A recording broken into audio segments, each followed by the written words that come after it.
No, un pouco Ela xa comentou, pero... o rol do home como, bueno, un rol dominador que xoga na sociedade tradicional da Pero que nosa é así. E na tradición atópalo, pois así, con naturalidade, non? Por ambas partes, pero sen dúbida así. E as mulleres iban a fiar e os homens a xogar as cartas.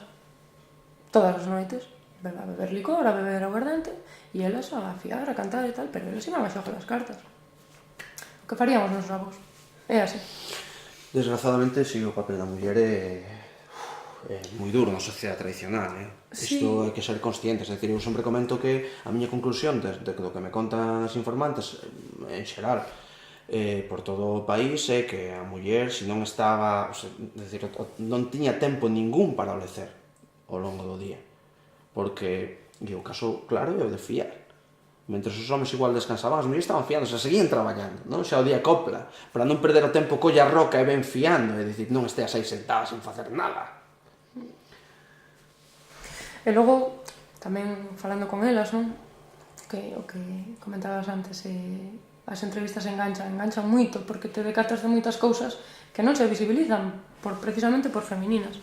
Entón, falando con elas, pois si daste conta como o peso real da vida na sociedade rural estaba nas súas costas, pero son fíos invisibles. Nunca sae a superficie, pero sen dúbida o peso real recae nelas.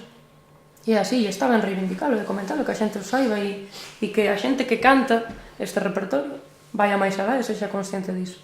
Eso é un poder moi grande da tradición tamén, a nivel pedagóxico. E é o noso papel tamén transmitir.